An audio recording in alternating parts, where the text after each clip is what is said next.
Bota a primeira abertura de One Piece.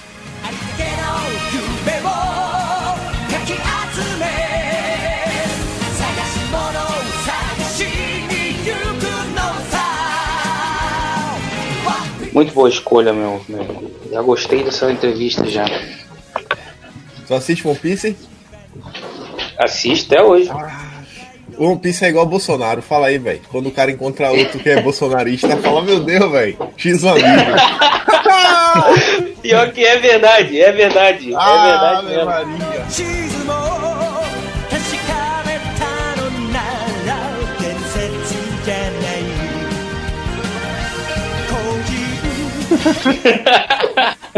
Pô, tá muito bom, cara. Tá louco, é o melhor da história, velho. Não tem o que discutir.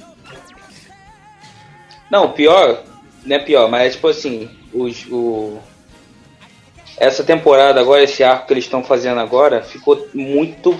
Além da história continuar sendo boa, caraca, eles capricharam na animação, na estética demais, cara. Tá muito bonito. Eu tô esperando terminar pra assistir. Pra você ver tudo de uma vez, né? Eu não consigo, não. Eu fico vendo. Eu leio o mangá. Aí eu leio o mangá, eu já sei o que tá rolando, eu tô de boa. Aí te esperando. Eu espero. O mangá parou tem 2 semanas já, o pessoal parou lá. Eu vi. Coronga. Você tá louco. Acho que eu assisti todo, velho, 2 vezes já. Uma vez toda, eu levo assistir de novo. Eu tento convencer o Igor e o Yuri de ver alguns, mas ele não me escuta, não. Mano, One Piece, velho, de referência ao Inferno de Dante, lá quando eles vão pra Ipeldal, ele vai até o fim rapaz, pra salvar o irmão, na redenção. Tá louco, velho. Pois é, eu tento, mas não dá não. Se bem que esse é muito grande pra eles, eu nem ia falar muito pra eles ver One Piece, eu tô tentando fazer eles começar devagar. Eu falei, pô, vê One Punch Man primeiro, que é engraçado, pouco, fácil de assistir e tal. Não dá. Quer ver outra coisa que eu acho muito parecido? Tá ligado que Luffy é brasileiro, né? Personagem principal. O Oda já tinha dito. Quem? O Luffy, Ele é Bolsonaro em pessoa. Principalmente quando você vê na guerra. Não, quando você vê na guerra que ele tá lá, tomando pau de todo mundo, e ele não é o mais forte. Só que aí Mihawk olha pra ele e fala, velho, eu entendi, esse cara tem o poder mais forte de todos. Ele sabe fazer as pessoas o seguirem. Eu falei, bicho, é o que Bolsonaro faz, mano. A galera segue Luffy. Olha, nunca imaginar. Não, pô, One Piece não é só um desenho, não, pô. Você tem que assistir. E criança, eu recomendo pra criança demais, porque ele ensina uma coisa. Sabe quem é que ensina a mesma coisa? Professor Olavo, na primeira aula do COF, quando você faz o seu necrológico. Porque pra você, o One Piece basicamente é um desenho que o objetivo do personagem principal é realizar o sonho dele, que é ser o rei dos piratas, que é basicamente ser o homem mais livre do mundo. E aí, pra entrar na tripulação dele, você não precisa ser forte, você não precisa ser nada. Você só precisa ter um sonho. E cada personagem tem um sonho bem definido de uma coisa que diferente um do não outro, é ganhar dinheiro. Rapaz, interessante. Não sabia que tinha esse contexto todo, não. Mas realmente, eu me... Ih, vou ter que botar o pi aqui. O Calma Mordecai aqui me fala o tempo todo pra ver os mangás, né? Os animes, perdão. Mas realmente eu não tenho tempo. É complicado. Cara, antes de passar, só já que a gente começou a falar disso, é igual ele falou, cara, é difícil parar. Aí, assim, eu não consigo, eu decidi não comprar os mangá do One Piece porque é muita coisa, muito grande. Eu não ia querer começar a comprar agora, senão ia gastar muito dinheiro. Então eu comecei a comprar alguns outros. E eu comprei do My Hero Academy. Tu chegou a ver? Sim, um pouco. Cara, aquele pra mim é um dos melhores também hoje em dia, assim, mais moderno. A história é muito boa também, cara. Pra mim tem o melhor soundtrack dos animes, que é aquela You Say Run. Tem até no YouTube, você coloca assim, You Say Run Goes With Everything. É tipo assim, essa música funciona com tudo. Aí o pessoal pega a cena de Avengers, coloca. O pessoal pega a cena de Dragon Ball, coloca. O pessoal conseguiu pegar uma cena de Ursinho Puff, o filme, eu fiquei assistindo. E tornou só por causa dessa música. Eu fico olhando assim e falei, rapaz, véio, o poder da música é absurdo. Aí os caras pegou Speed Racer e colocou, tudo encaixava. Vale a pena o pessoal olhar depois. You Say Run. Mas você fala corre. Você fala corra. Não, legal. Muito interessante. Esse é qual? Qual o nome desse? Boku no Hero, o nome desse desenho. Já ouvi falar. Não, já ouvi falar bastante desse Boku no Hero. Muito então, bonzinho também. Beleza. Agora que, né? Encerrou a sessão anime? Encerrou, pode começar aí. Tô brincando. Não, já começou, é nóis. Ô, Kim, vamos lá para começar do começo. Vamos... Para quem por acaso não te conhece, fala um pouco do seu canal no YouTube aí, que é por onde eu conheci você, né? Até o Diego tava perguntando antes se você tem outra rede social sem ser o Twitter e o próprio YouTube. Então, eu mas não uso. Eu tenho o Facebook e o Instagram, mas, tipo, eu nem uso. Tem um pessoal que me adiciona até no Facebook, eu aceito todo mundo, mas não respondo. Tipo, eu dificilmente leio mensagem. E aí o canal, basicamente, como posso falar? Eu basicamente falo das notícias do dia e tenho uns vídeos que é um formato um pouco mais diferente, que aí não consigo fazer todos os dias, porque são vídeos que meio que surgem naturalmente, que são os dossiês. Que são vídeos que, em algum momento, aparece alguma coisa que eu falo, cara, é isso aqui, esse aqui é o caminho, apareceu a notícia muito coisa, e eu começo a puxar uma linha e eu chego a alguma coisa assim, relativamente estranha. Como, por exemplo, lá, deixa eu ver, pegar assim, um dos últimos dossiês, o Rota da Seda. Eu tava fazendo meio que uma parte 2 de um dossiê anterior do Vignoli, que é o cara relacionado a Dória, um cara assim, chave para entender o que o Dória vem fazendo. E aí o Vignoli tava lá no Facebook de Dória, porque alguém me enviou um vídeo no Facebook, por e-mail. Aí eu tô lá, já tô aqui no Facebook, deixa eu ver se esse Vignoli não tem uma página, ver o que ele fala no Facebook. Aí esse que de repente ele bota lá um texto lá, em agosto do ano passado, falando aqui, ó, leiam esse ótimo texto do nosso governador, algo assim. Aí quando eu abro o texto, vou assim, eu falo, aí Dória usa a expressão, a nova Rota da Seda. Eu falei, cara, isso aqui não é aleatório, porque essa expressão desse jeito eu nunca tinha ouvido até, sei lá, o episódio 100 do Guten Morgen. Isso que eu falei. Não, cara, peraí. Aí quando eu vou atrás das coisas, aí você vai puxando uma coisa, outra, aí você vê que a questão da Rota da Seda, inclusive até Mourão já tinha dito várias outras coisas. Aí você começa a achar documentos, ligações com fundos de investimento chineses, vídeo do Dória na China com fundo de investimento. Peraí. Rapaz. Kim, deixa eu dar uma pausa. Cara, você tá acompanhando no Twitter? Não. Tipo assim, eu botei... Não, a postagem que eu fiz aqui pra falar que tava testando você, tá ligado? Sim. Mano, eu falei, daqui a pouco começa a entrevistar o Kim Paim, mandem perguntas. Aí tem... Mano, sabe que... Eu acho que confundi, tô achando que eu tô entrevistando o Kim Kataguiri, cara. Rapaz. Tá aqui, pergunta pra ele como é a sensação de vender a alma pro diabo em troca de poder. Caraca, mano, tão com... caraca, olha que eu tô vendo os comentários aqui, cara. Estão confundindo com o Kim mas Kataguiri. De repente o Kim quer falar sobre isso. Fala aí, Kim. Você já vendeu a alma pro diabo? Não. Às vezes o cara tem um dossiê lá. Ele aceita parcelamento? Não. Essa eu nunca fiz, não. Essa linha eu nunca cruzei. Não, deixa eu escrever aqui. É o Kim Paim, seus retardados. Rapaz. Quando a RT sim me fala é o Kim Paim, não o Kim Kataguiri. Vou botar o nome que o Olavo deu pra ele. Não é o Kim Catapiroca, não, caramba. Isso aí que é isso. Normalmente sempre sai assim de forma aleatória.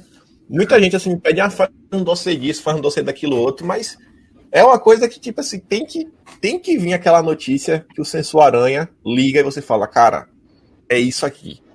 Como, por exemplo, lembrar vários. O dossiê da Amazônia. Foi um dos primeiros que eu fiz.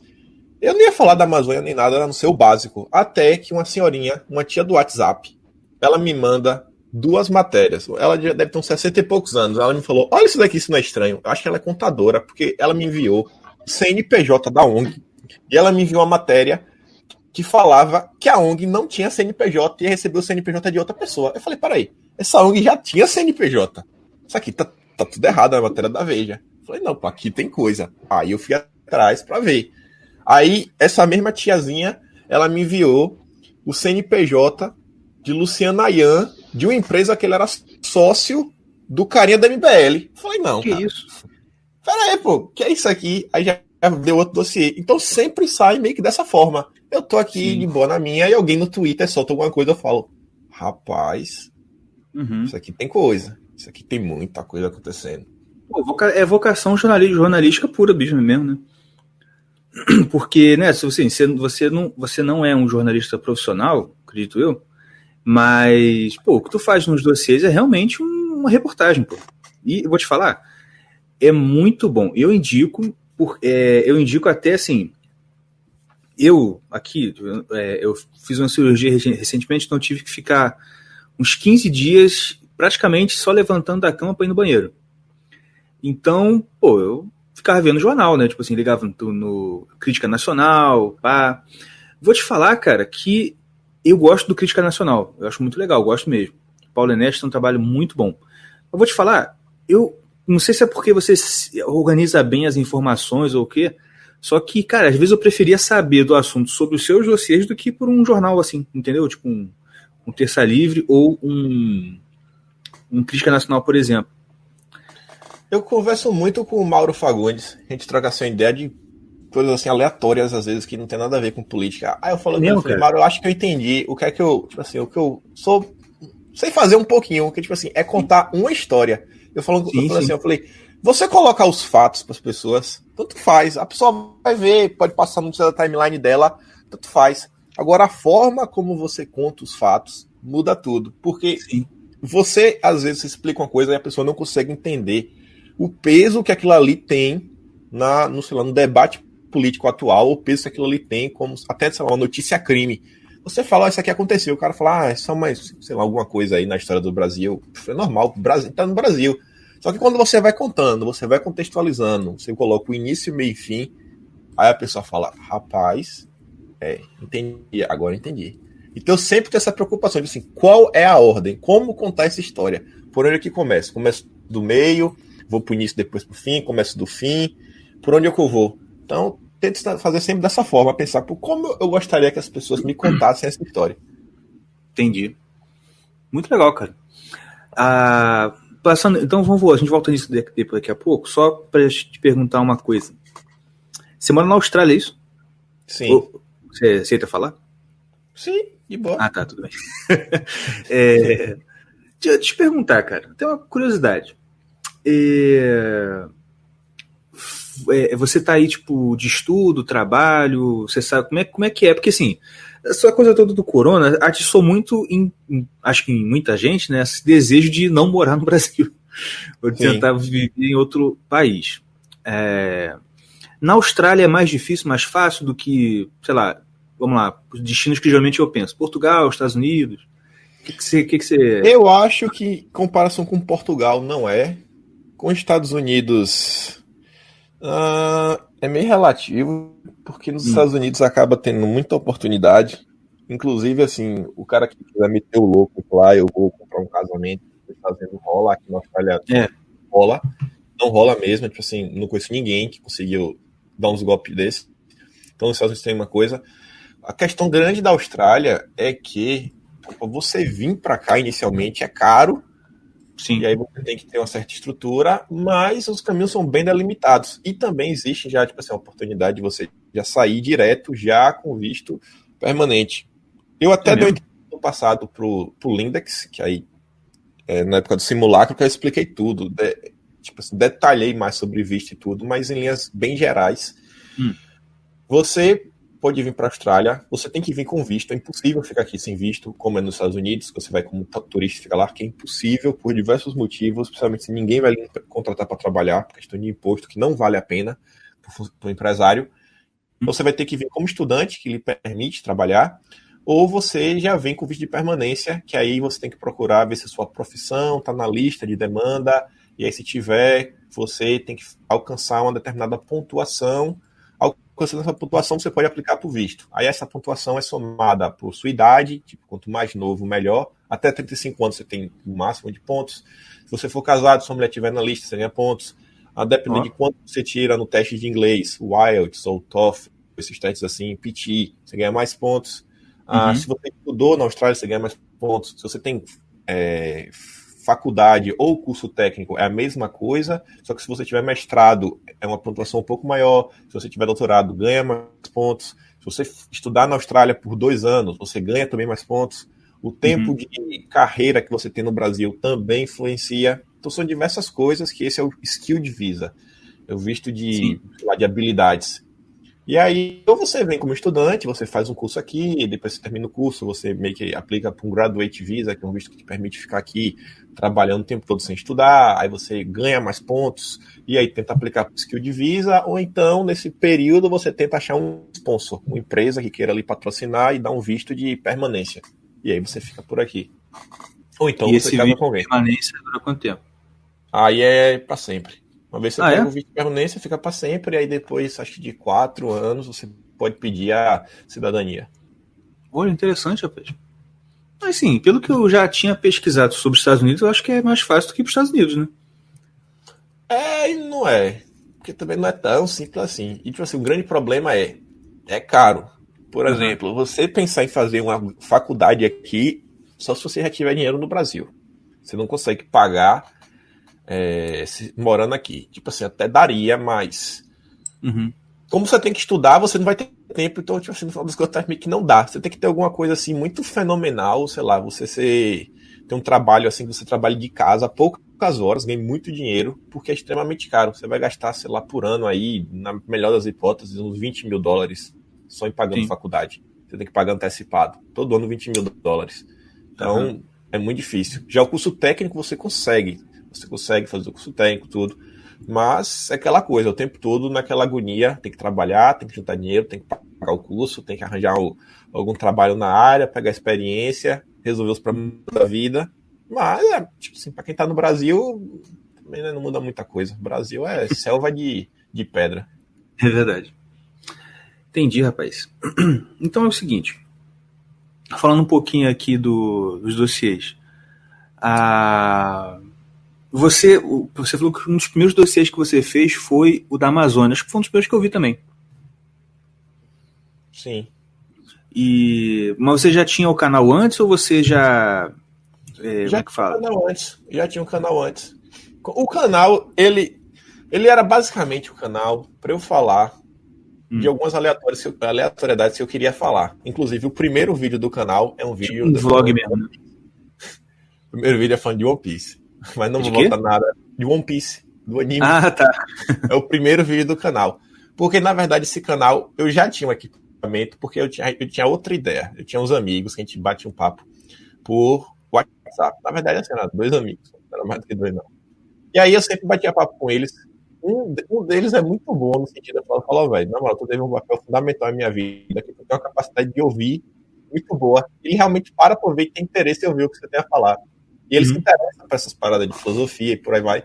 Então, como eu conheci o Olavo, tudo, aí, tipo assim, até eu convencer ele a ouvir o Olavo, demorou. Mas antes disso, também a gente tinha uns assuntos mais relacionados ao esoterismo. Aí eu conversei ele, ele gostava, aí sempre nessa daí. Então, tipo, tinha muito papo disso. Eu falei, pô, velho, nossos papos, eles dão umas coisas assim interessantes. Vamos gravar isso daí, transformar, sei lá, em podcast, por aí vai. Podcast era mais pra fazer com que os meninos se empolgassem em vir, porque eu falava, bicho, a discussão de WhatsApp é meio difícil, por mais que a gente mande áudio. Porque se eu mando um áudio de 3 minutos, para eu receber uma resposta, é 3 minutos mais o tempo do teu áudio, porque tu vai ter que ouvir todo o meu áudio, aí tu vai mandar um áudio novo e eu vou ficar ouvindo. Então, sempre tem essa pausa. Aí eu falei, vamos se juntar aqui em casa, a gente grava, eu coloco na internet tudo, de boa, de boa. Aí a gente começou o projeto. Aí os meninos vieram um dia, vieram na semana seguinte, vieram na próxima, aí da outra um já não podia, aí na outra o outro já não podia, na seguinte nenhum dos dois podia, aí começou a ficar naquela coisa. Aí em paralelo eu falei, vou continuar com o meu canal. Depois abandonaram o projeto. Aí nessa que eu já tava com o meu canal, na época, foi aquele período que o anão mudou de lado. Se assumiu de vez do outro lado. E aí, saiu do armário. Aí eu sempre acompanhava o Anão e eu gostava do Anão. Pô, era um dos meus youtubers favoritos mesmo. Eu gostava do Anão. Aí o Anão começou a bater em Lilo, que eu também gostava demais do Lilo. Eu falei, cara, pô, bicho, o Lilo.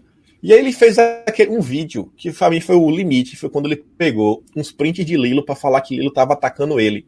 que não tem nada no print. Não tem xingamento, não tem nada. No máximo, assim, sarcasmo. No máximo. Uhum. Aí eu falei, cara, vai usar o canal de 3.300.000 pra ficar atacando o Lilo? Não, bicho, aí não. Já sei, eu vou fazer um vídeo. Eu tava num domingo em casa.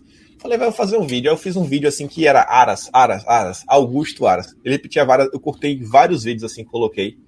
Uhum. Aí eu fiz o vídeo, meio que despretensioso. Aí eu acho que eu cheguei no Facebook assim, mandei pra Lilo por mensagem. Aí daqui a pouco eu, tipo assim, tava pra ir dormir. Aí eu tava conversando com um amigo meu, que era do projeto. Eu falei, velho, fiz esse vídeo aqui, tu acha o quê? Acho que eu falei, velho, fica engraçado. Aí eu falei com ele, imagina, velho, eu coloco esse vídeo, aí eu vou dormir. Quando eu acordo, tem 1.000 views. Aí eu sei que nessa, eu tava indo dormir, aí eu falei com ele, um pouco antes, eu falei assim, às 8 da noite, eu falei, cara, já tem 11 visualizações, bicho. Tem 11 pessoas no meu canal, todo mundo já viu. Tipo assim, minha mãe, meu pai, essa galera assim. Eu falei assim, todo mundo já viu. Aí ele demorou pra me responder tipo às 9, ele falou, oxi, já tem 50? Eu falei, 50? Meu Deus. Tô muito badalado. Já tem 5 vezes a quantidade de inscritos que eu tenho. Daqui a pouco, quando eu vou checar, já tinha 200. Aí eu atualizei, não, eu falei, tem uma coisa errada. Atualizei, já subiu pra 300. Eu falei, rapaz, tá subindo muito rápido. Aí um monte de comentários, vim pelo Lilo. Eu falei, rapaz, o Lilo compartilhou meu vídeo, eu não acredito. Aí o canal meio que começou. Engrenou, né? Fazer uns vídeos agora. Entendi, cara. Pô, maneiro. Cara, o Nando é um caso à parte. A gente começou esse podcast aqui, nos primeiros episódios a gente falava dele também. Porque eu acho que o primeiro falou dele, não, o primeiro falou do Caio Fábio. Foi outra situação. Mas, cara, é incrível como que esse cara, assim, ele foi um dos primeiros que pulou do barco, assim, de virar casaca. Não sei se foi o primeiro ou um dos primeiros. Mas foi o mais trágico. E vou te falar sério, cara, vou falar a verdade pra tu. Hoje, eu não consigo sentir... Assim, eu já tive raiva, mas eu não consigo mais sentir raiva. Eu tenho mesmo, tenho pena desse cara.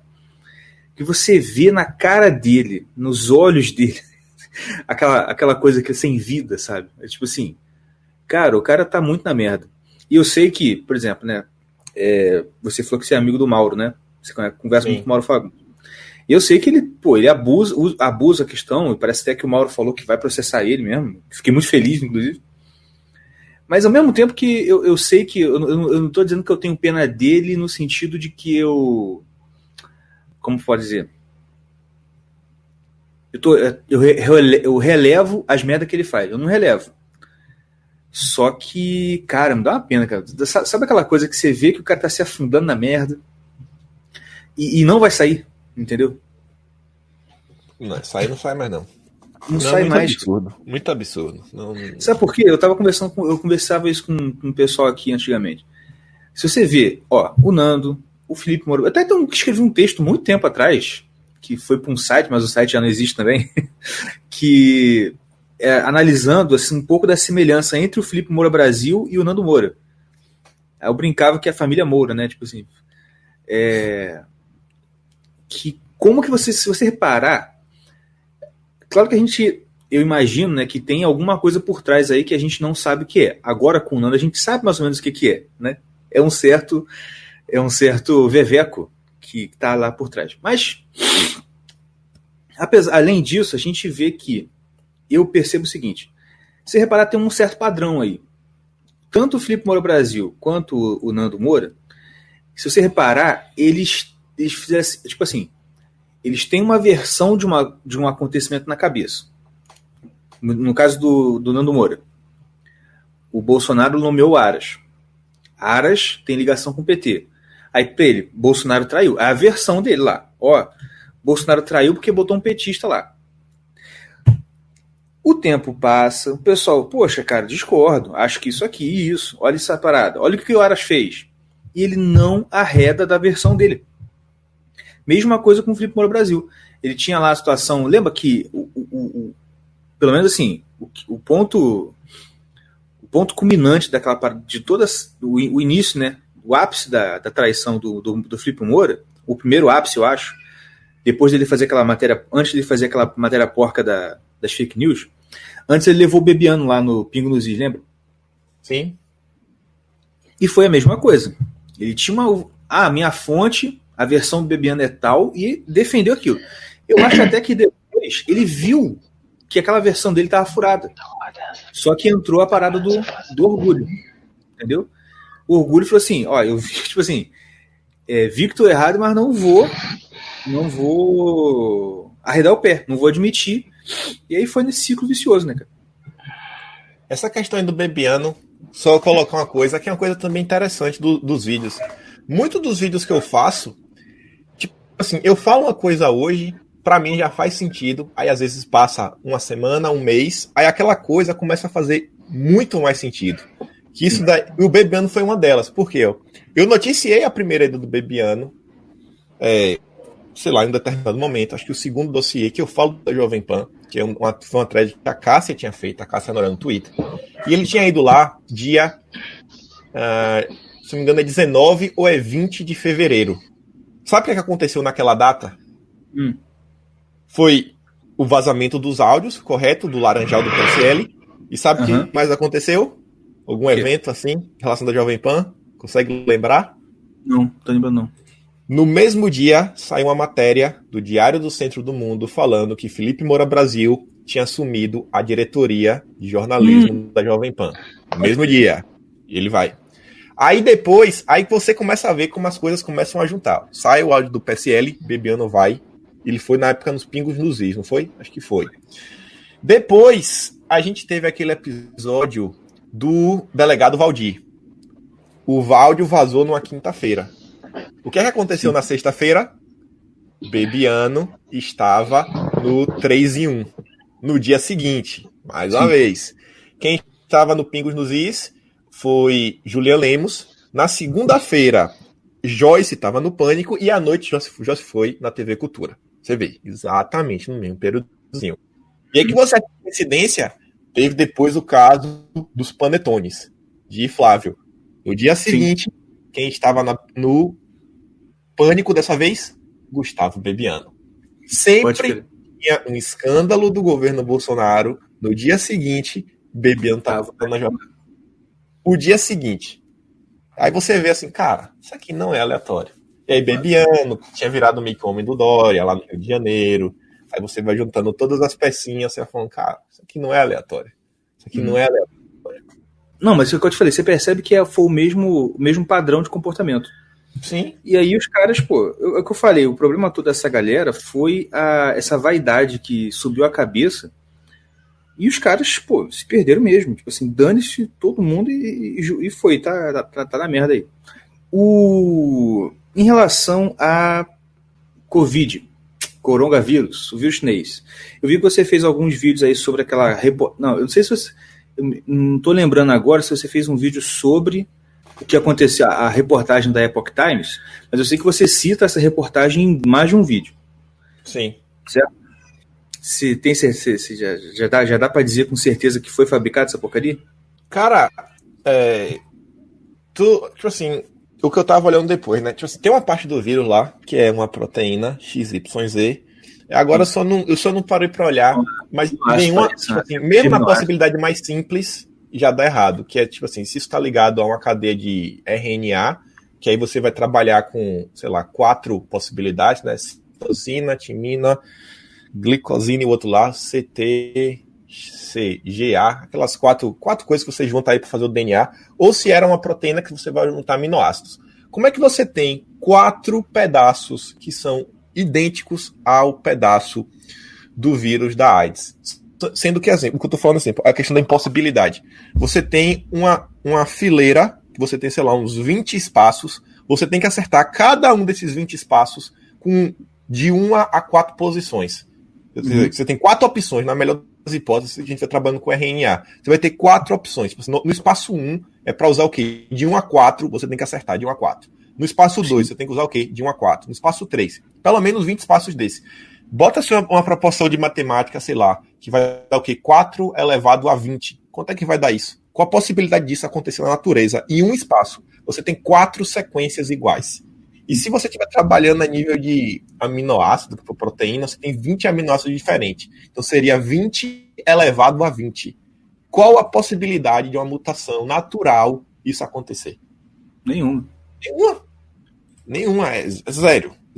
Isso é fabricado. É zero possibilidades. Matematicamente, é estatisticamente impossível. Uma mutação exatamente perfeita desse jeito. Realmente. Eu não cheguei a ver o documentário inteiro, mas até onde eu vi, inclusive eu não sabia que eles tinham conjugado com o vírus da AIDS. Mas eu achei interessante que... No meu dossiê que eu soltei mais cedo aí, tem dois artigos que eu mostro lá do Instituto de Virologia de Wuhan, que eles já estavam trabalhando numa mistura do SARS com o vírus da AIDS. Não, nessa reportagem da Epoch Times, tinha uma hora que o cara fala lá, tipo, achou um documento de 2013 daquela infectologista lá, aquela mulher, né, que parece que foi a principal lá da pesquisa, que ela estava trabalhando numa forma, ou ela fez uma pesquisa, escreveu um artigo dizendo que tinha achado uma forma de fazer lá a compatibilização de proteína para o vírus, desse vírus aí, do Covid, ter comunicação com os tecidos humanos, entendeu? Aí eu falei assim, cara, que merda de pesquisa é essa, cara? Como assim? Tipo assim, eu descobri um jeito da gente ficar... Descobrimos um jeito de um vírus novo infectar um ser humano. Assim, cara, que merda de... Como é que pode? Não vai numa... Eles publicam isso, tipo, de boa, tá ligado? Eu não sei se eu tô falando assim por falta de conhecimento dessa questão de pesquisa científica ou se, sei lá. Enfim. É foda, cara. Assim, pra que as pessoas estão estudando isso? Tanta coisa Exatamente. É o que eu falei pra minha esposa. É como se fosse... Assim, minha esposa estava vindo comigo e falou assim, não, pode ser que, tipo assim, aquela coisa de prevenção. Eu descobri isso aqui pra prevenir. Assim, tá, mas 2013, essa parada não tava... Pô, não tinha ninguém com coronavírus. Pô. Como você publicar um artigo assim, descobri aqui o airbag. Como assim? É como se publicar um estudo descobrindo uma nova forma de um acidente de trânsito antes de existir carro, pô. Não tem lógica, entendeu? Uma coisa vinha antes da outra, não tem lógica. Agora eu pergunto. Falando do Irmãos Caverna podcast, a gente tava trocando ideia, se lembra que a gente falou assim, pouco a gente pode conversar sobre. Aí eu falei, quem tava falando, eu não sei como chegou no ponto que eu falei da questão de temas meio, sei lá, eternos e temas do momento. Que eu tava falando, pô, cara, esse daí pra mim é um ponto-chave. Tipo assim, eu até gosto de fazer um dossiê ou outro, porque às vezes ele tem uma duração mais tempo, pode ser algo mais interessante. Mas eu, particularmente, eu sou um tipo de pessoa que eu sinto falta de um conteúdo mais assim, que você pode ouvir a qualquer momento. Como, por exemplo, aquele teu bate-papo com amor, vocês falando sobre a questão da direita, que não pode usar a gravata borboleta, que daqui a pouco vocês entram na literatura, vocês falam de Shakespeare, vocês falam disso. Ou o podcast de Evandro, para discutir sobre touradas. Se não me engano, é o Marco, do ICLS? Isso, de astrologia? Exato. Mano, aquela aula que vocês falaram, eu já tinha assistido, eu mandei pra cada amigo meu que eu tenho, que a gente pode ter uma conversa melhor. Que o que ele fala, eu não sei se ele falou esqueleto do universo, quando ele falou com vocês, ou arquitetura do universo. Porque na aula do ICLS ele se refere como esqueleto do universo. Na hora que ele falou isso, eu falei, cara, como isso daqui faz sentido? Sim. Faz sentido? Não, realmente, assim, é o que você falou, né? Inclusive, falar aqui que fazer um... Acho que eu nem falei nem pro pessoal, nem pro Diego e pro Yuri, não. Mas eu tava no YouTube, eu tava no Twitter lá, de boa, e de repente chegou uma mensagem do Kim. Eu já tinha visto ele, eu já tinha visto que ele tinha me seguido na época atrás. Falei, caraca, o Kim me seguiu.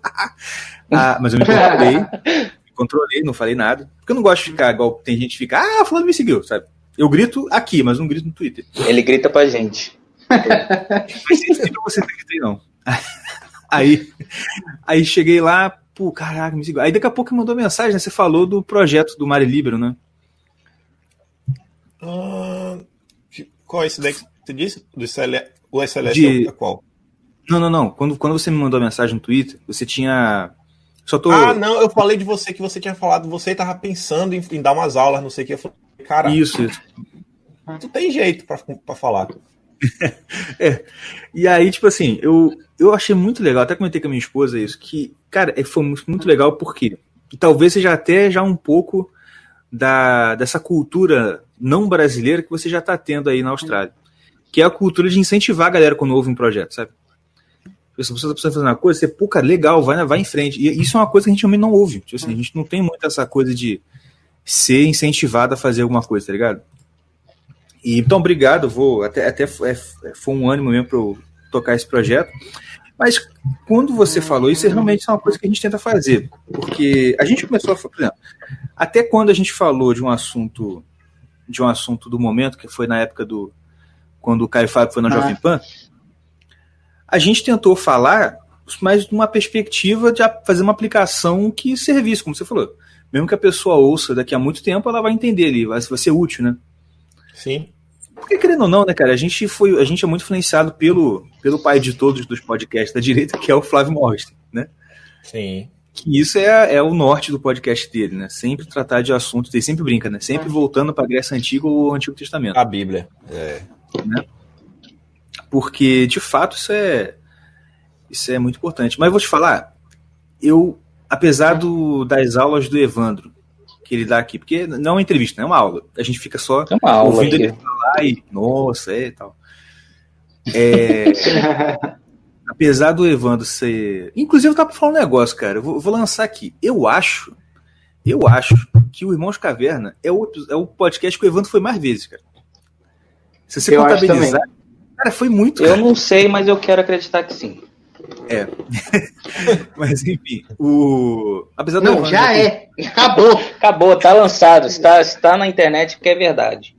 É isso aí. Mas a entrevista com o Marcos Monteiro, eu gostei muito de fazer, cara. Inclusive tem que chamar ele de novo.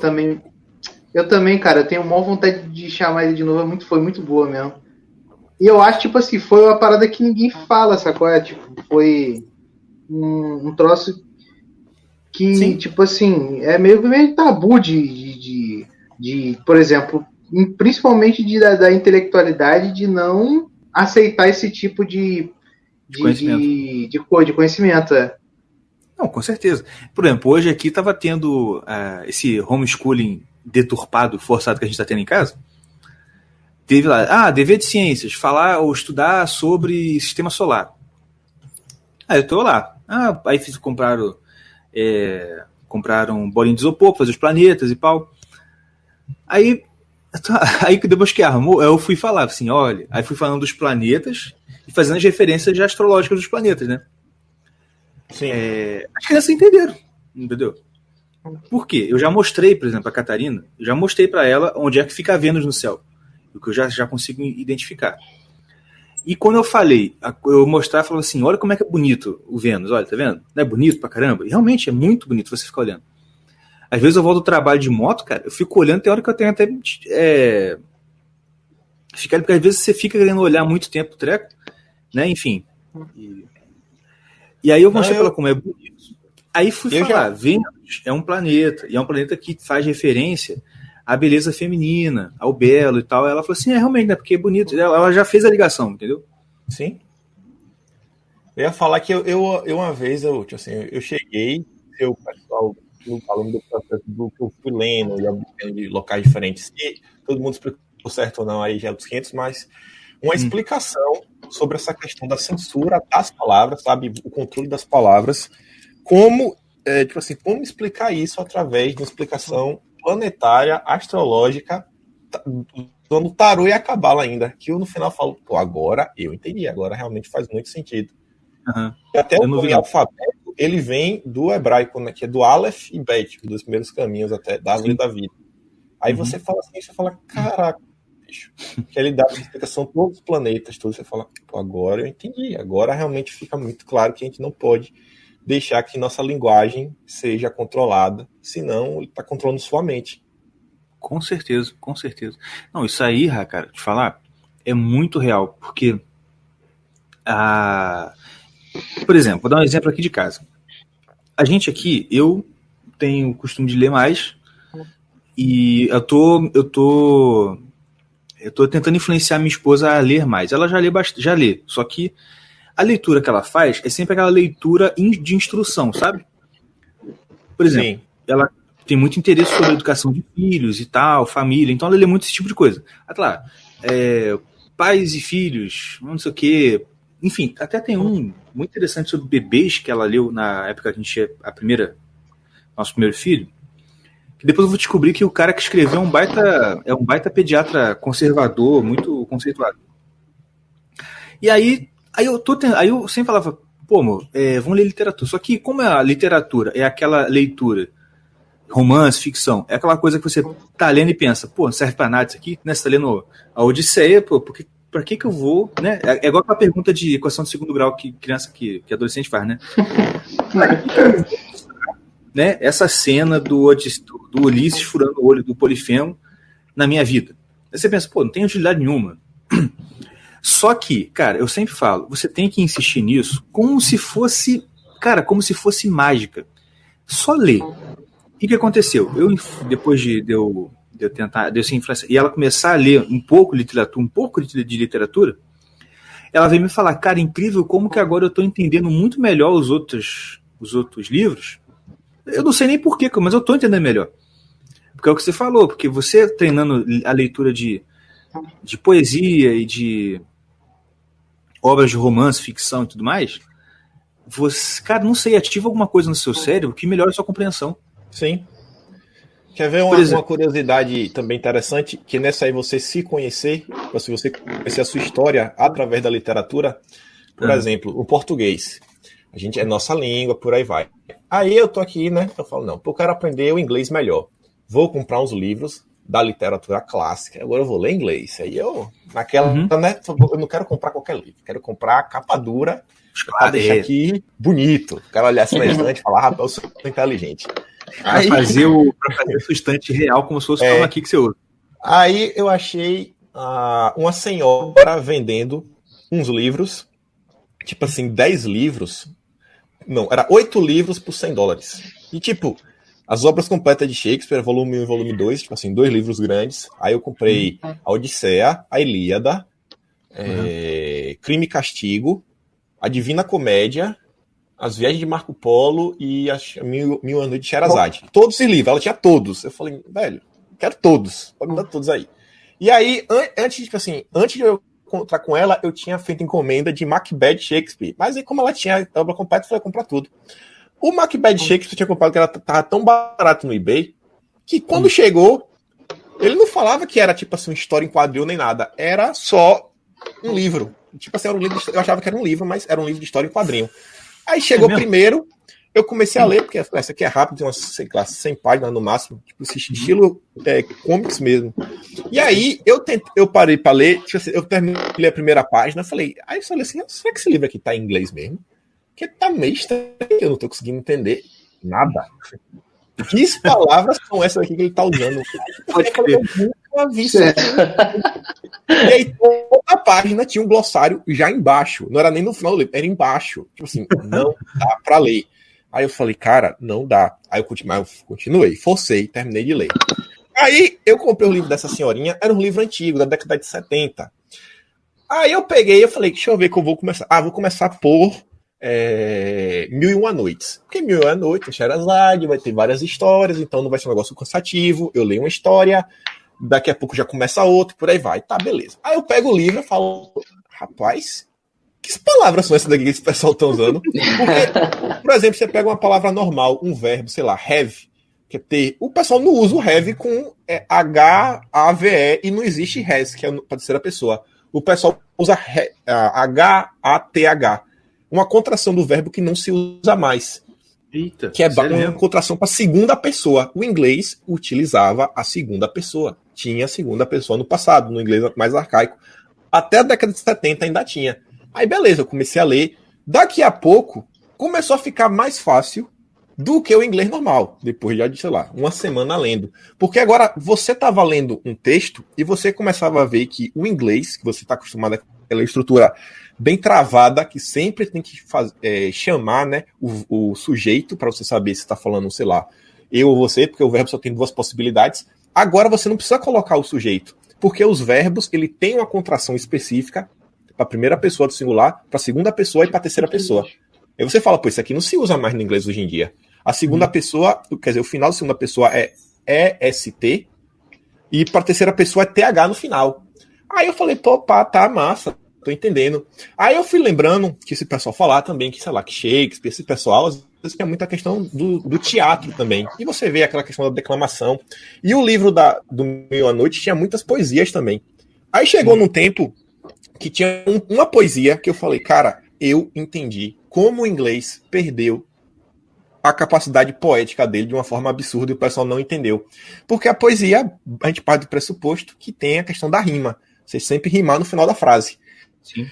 Pensa assim, se você agora, tipo assim, se você no passado tinha a possibilidade de todo verbo da terceira pessoa terminar com TH ou na segunda pessoa terminar com EST, se você fizesse um poema que toda a última palavra fosse um verbo, você ia ter todas as linhas rimadas, terminando da mesma altura.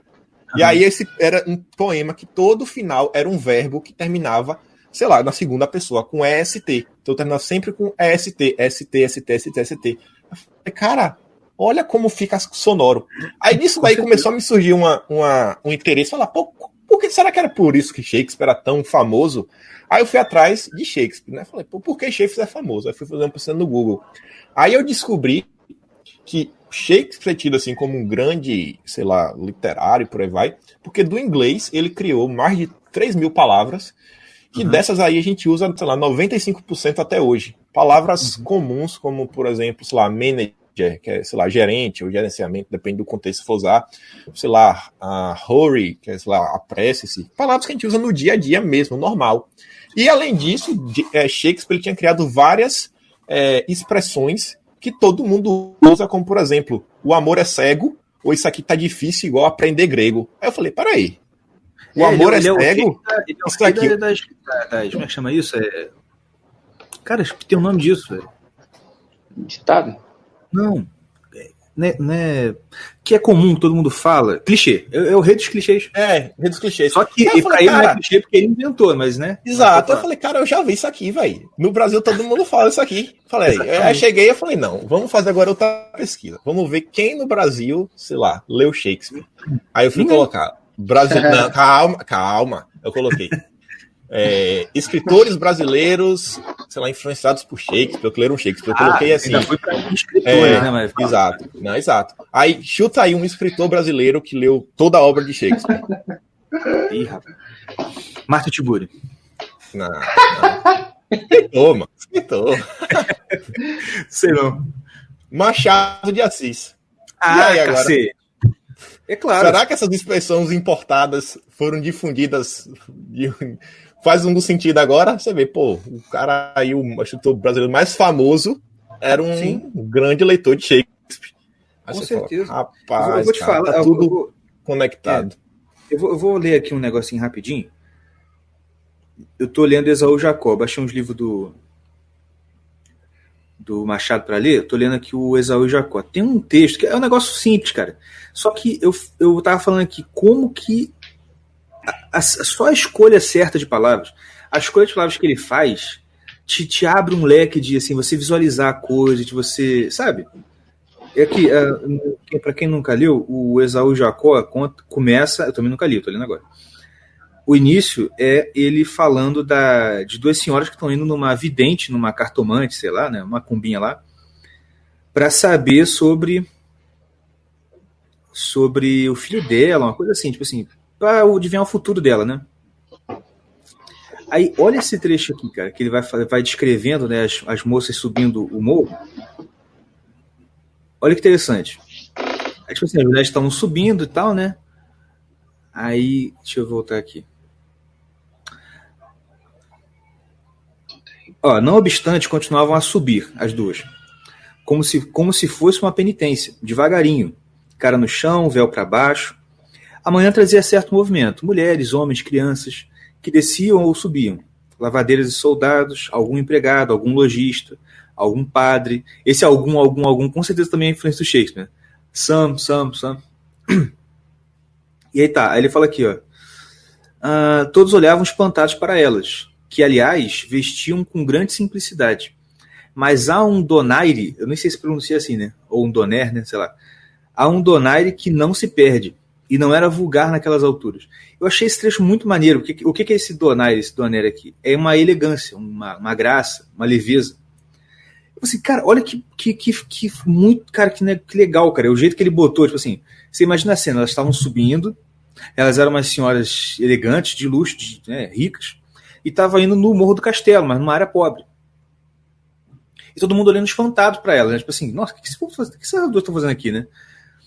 E apesar de ela estar com um véuzinho na cara para ninguém ver, subindo, olhando para baixo, toda encolhida, né? Tipo assim, se escondendo para ninguém saber que elas estão indo lá.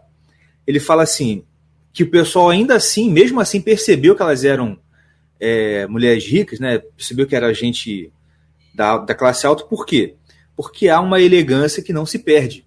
E não era vulgar naquelas alturas. Eu falei assim, cara, esse é um trechinho simples, mas olha como que o cara consegue, né, usar as palavras de um jeito para te causar uma impressão forte mesmo no negócio.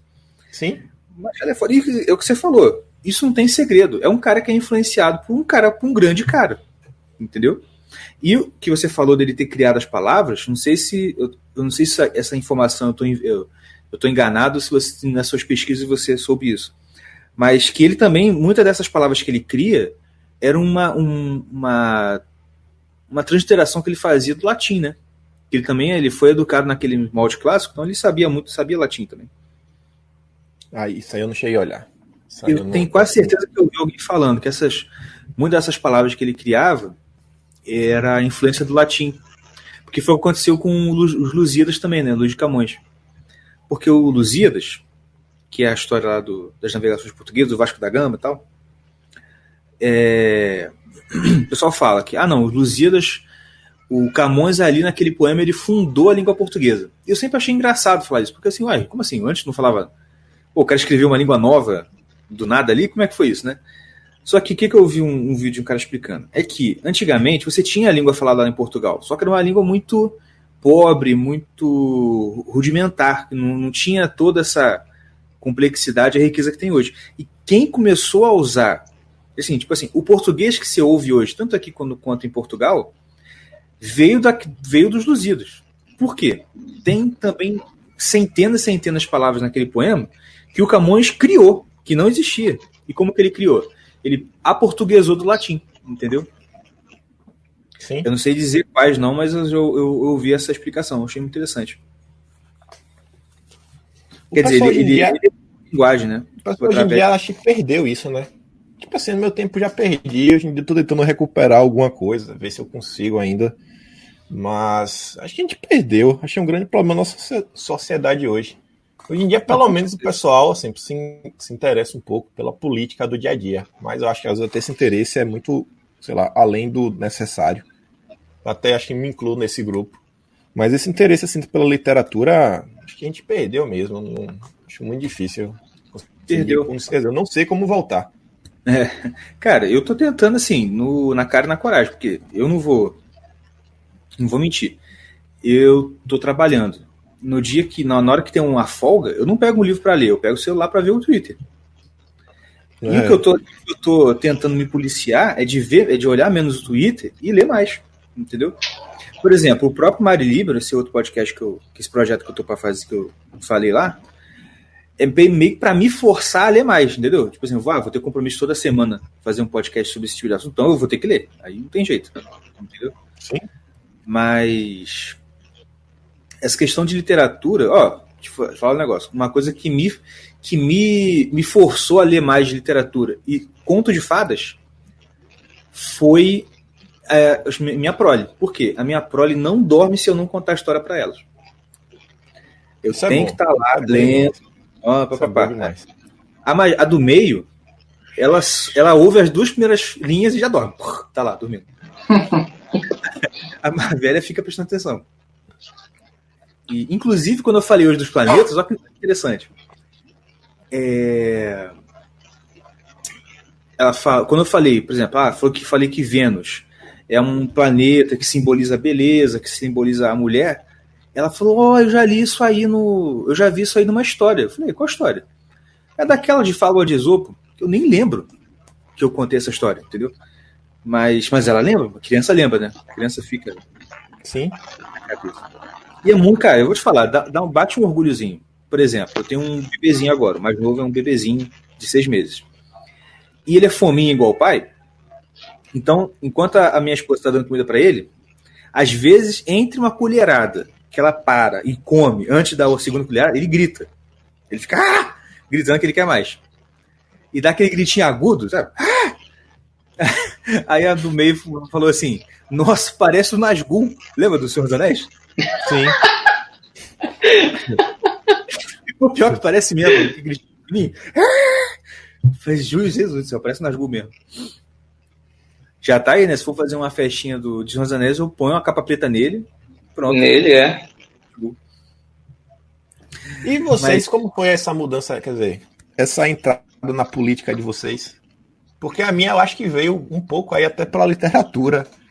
Não literatura específica, mas sei lá, por um estudo aleatório que eu vim conhecer Olavo e vim parar lá de cá. Tá. Fala vocês aí primeiro que eu falo o meu depois. Eu comecei a ouvir Olavo, me interessar por filosofia, política, assim, mas por causa do Igor. Ficar me falando e perturbava as ideias. Pô, eu comecei a ouvir o Olavo, tal, gostei, e agora, pô, não consigo parar mais, mas eu falo com o Diego é que eu não gosto muito de política do dia a dia, assim, cara. Tipo assim, Bolsonaro aconteceu isso, Bolsonaro nomeou tal, fez uma coisa, agora o Dória tá fazendo isso e aquilo.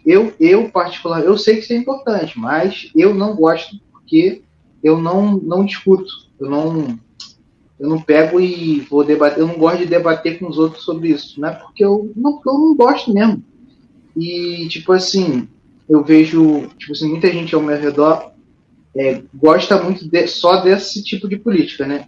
E eu vejo que é um pessoal que só tá preocupado em discutir, estar numa roda e saber... E saber das tretas, né? Tipo assim, saber sair vencedor do debate, tá entendendo?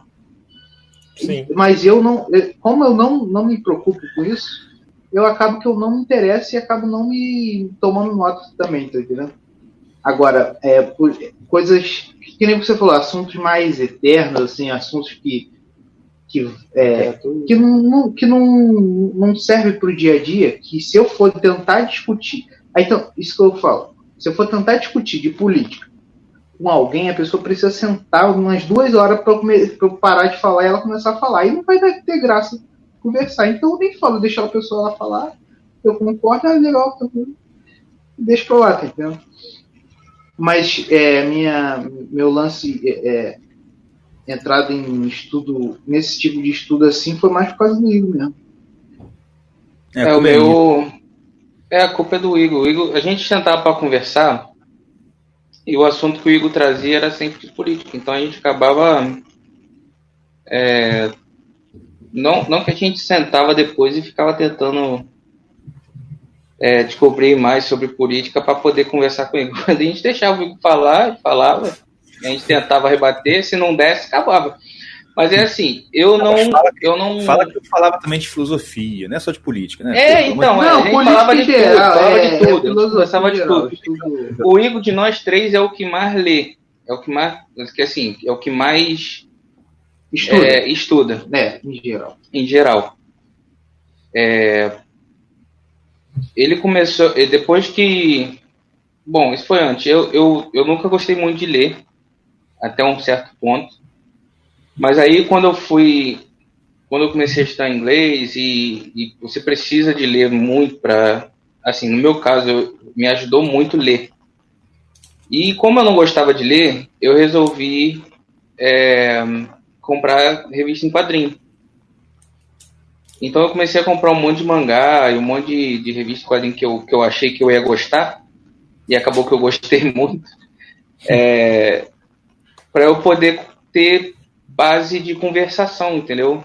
Não só... Porque quando você vai fazer um curso de inglês, eles te ensinam aquele inglês robozinho, de entrevista, de se apresentar e não sei o quê. Mas para você falar no dia a dia, você tem que ler, cara. Você tem que ver muito filme sem legenda. Tem que arrumar um jeito.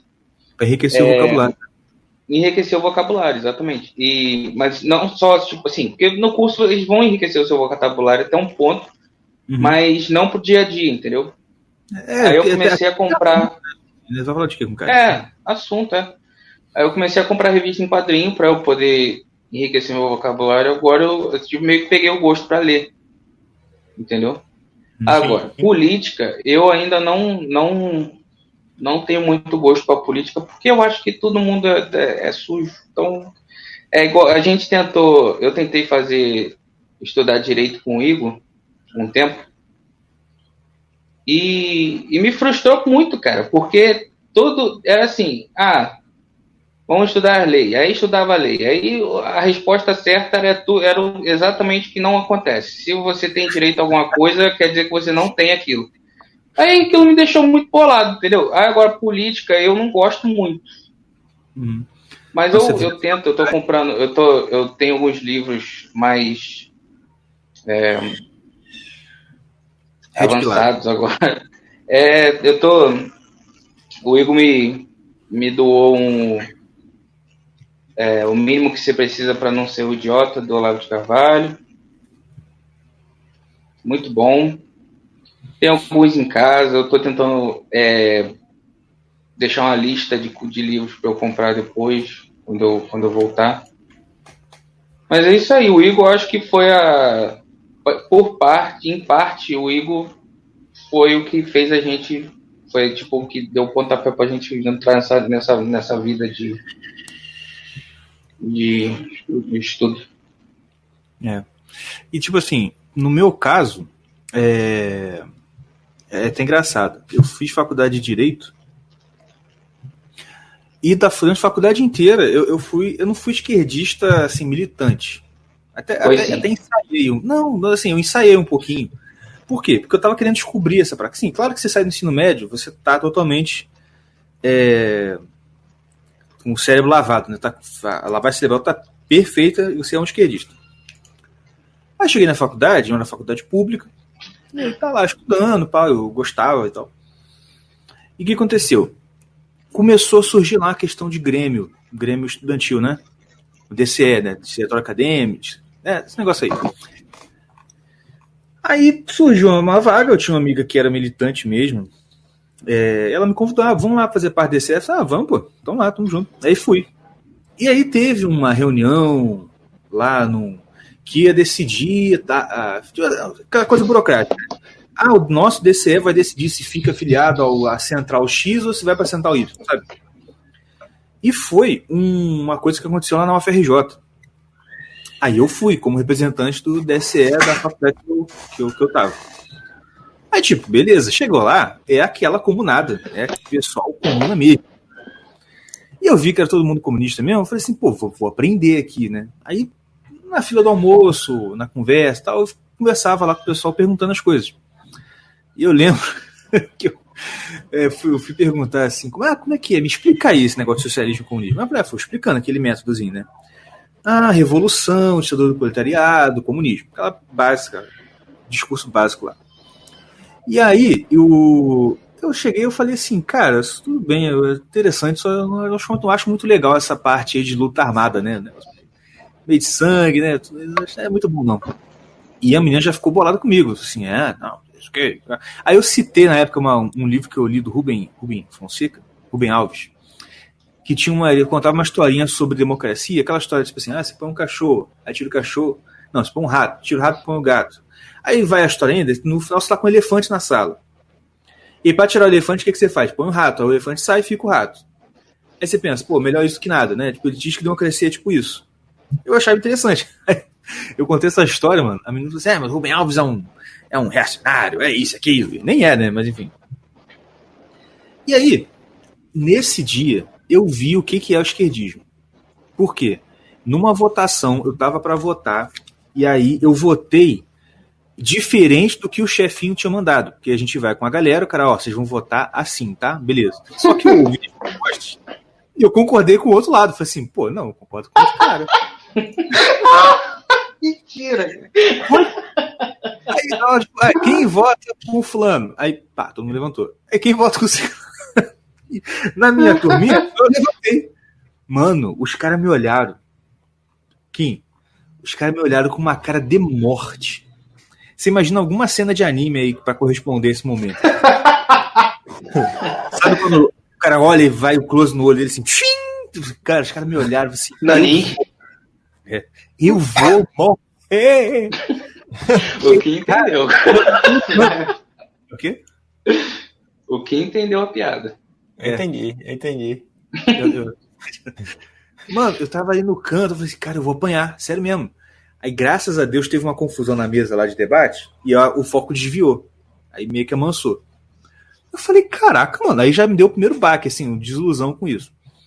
Depois que eu saí da faculdade, não sei como, eu comecei a ler o site do Instituto Mises, né? Ler sobre economia, eu achava interessante. Aí comecei a ver aquelas refutações, achava, pô, cara, bacana. E o primeiro livro que me redpilou, que eu lembro, foi As 6 Lições, do Mises. Não sei se você conhece. Esse também, eu esqueci de falar desse aí. Cara, aquele livro me falou, cara, com aquela explicação eu entendi. Comunismo é uma merda, capitalismo é bom, e é isso aí, entendeu? E eu falei, isso que lá. Pode falar. Não, eu ia falar como eu achei descobrir que o comunismo era ruim, era na época de escola. Foi uma vez que acho que o professor perguntou pra gente, numa pesquisa sobre geografia, se a gente. Ele só deu 2 opções. Ou a gente era neoliberal, ou a gente era socialista. Uhum. Aí eu parei, olha que foi minha analogia na época. Isso era 8ª série, nunca me esqueço. Aí eu falei, peraí, eu não me dou bem com os nerds da sala, porque eu acho a galera muito devagar. Eu não me dou bem com as meninas, porque eu acho ela chata bagaraio. E eu me dou bem com os caras do fundão, só que a desgraça do fundão não gosta de fazer nada. Então eu que tenho que fazer os trabalhos todos, se eu não quiser sobrar. Eu falei, quer dizer que eu vou fazer o trabalho e agora vai dividir, e já que eles não vão fazer, minha nota ainda vai abaixar, porque, tipo assim, vai dividir para todo mundo. Não, eu não gosto de socialismo, não. Vai pro inferno, meu esposo não vai pra ninguém. Uhum. Exatamente. Mas, mano, é isso aí. E é tipo assim, foi isso que me deu essa rede pilada. E daí eu comecei, pá, eu não lembro como. Ah, lembro sim. Cara, sabe como eu conheci o Olavo, cara? Foi uma prima da minha esposa, mulher doida, mas doida. Sabe aquelas doidas que já não doido Olavo que pede intervenção militar? Sim. Sabe? Foi uma dessas. Aí eu lembro que a esposa chegou assim, aqui, a fulana, ela gosta muito desse cara. Eu falei, fulana? Tipo assim, né? Se a fulana tá indicando, então deve ser merda, porque é doidinho, despirocado da cabeça. Mas eu fui ver. Ah, mano, eu comecei a ver o velho e já era, né? Sabe como é que é? Foi que ano isso? Tu lembra? Ixi, não lembro não, deixa eu pensar aqui. Eu tava na época... Cara, isso foi antes de 2012. Cara, eu sei que tu me mostrou ele, foi em 2015. Foi antes de 2015? Foi, não. Foi, pelo menos que eu comecei. Não é, mas é porque aí eu já, é porque eu já tava vendo ele há um tempo, entendeu? Acho que quando eu te mostrei, eu já tinha começado até a fazer o coffee já. Acho que em 2015 eu já tinha começado a fazer o coffee. Ah, tá. Mas já faz esse tempo aí. Pô, na época ele ainda tinha... foi isso mesmo, porque na época ele ainda tinha o Trout Speak, acho que foi 2011. Entendeu? Porque eu não tava casado também, eu lembro disso.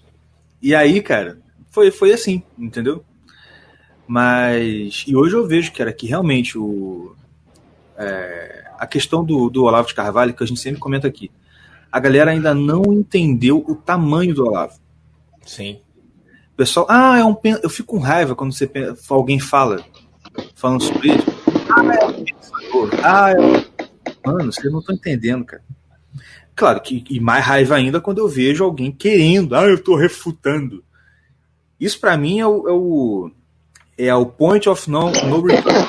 Não dá pra vir. Porque, cara, por exemplo, não sei se você... Acho que você não acompanhou, porque na época, quando você me seguiu, eu não tava mais falando disso. Tinha um cara aí que eu conheço, que é um intelectual, tal, cristão, e que eu tinha esperança de que seria um cara dentro da igreja protestante e evangélica, né, no geral, assim, não católico.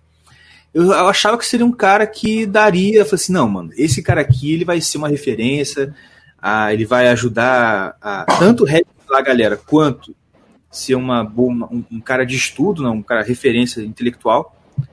Só que eu comecei a reparar que ele tava tendo umas tretinhas, sabe? Porque ele gosta muito de uns filósofos holandeses. E aí o que aconteceu? Eu acho que uma vez o Olavo, alguém comentou, e o Olavo falou assim, não, mas o fulano nem é filósofo, é um intelectual, um cara muito culto, pá, mas não é um filósofo. Aí ele ficou pistola. E eu lembro que uma vez eu vi, um tempo atrás, né? Ele postou no Facebook assim, gente, os cristãos têm que parar de ler o Olavo de Carvalho e ler mais o Doiver, que é esse filósofo que ele gosta. Mano, aí eu falei, Aí já sabe que você sente aquela sementinha da inveja, tá ligado? E, mano, foi daí pra baixo. E é o que eu falo, cara, o pessoal brinca lá que. Acho que o próprio Olavo falou, né? Quem não gosta do Bolsonaro, o bom sujeito não é. Aquela, né?